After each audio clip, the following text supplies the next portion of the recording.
nó bên vông về là bên bán mối bên pì này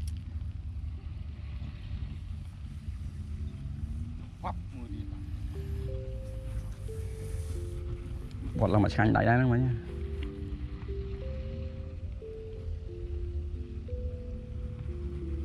khám ngắt ở đây bên lưng cái đụng năng sao cái ngóm gì đại cái đá cái ngóm gì đại không ở đâu lưới lại cái đá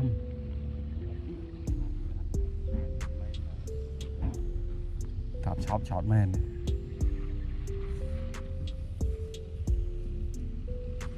mặc kiện này nè vậy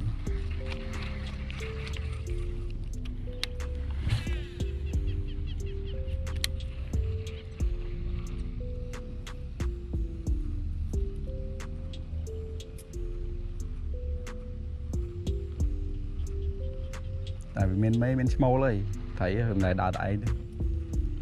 còn là small nó rồi hành đăng ê tập play vào chạm không ô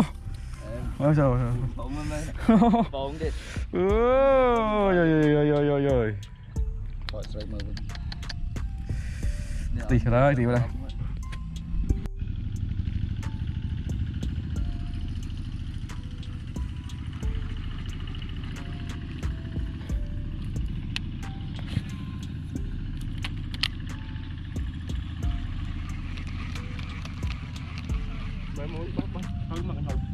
cây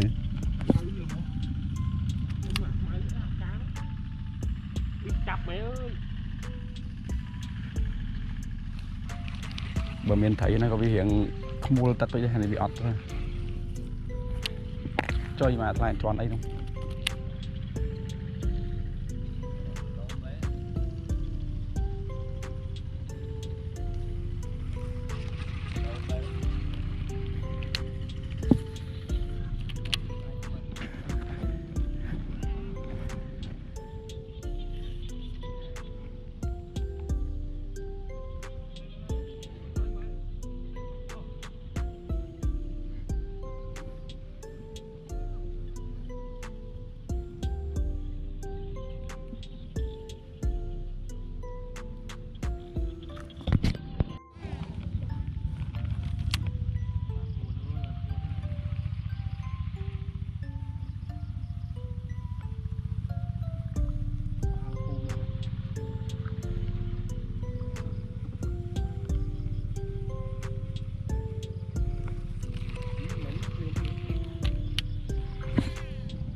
em anh nắng rồi nắng rồi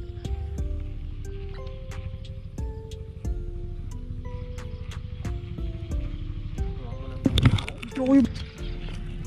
chốt nữa nè được đây sạch cái đó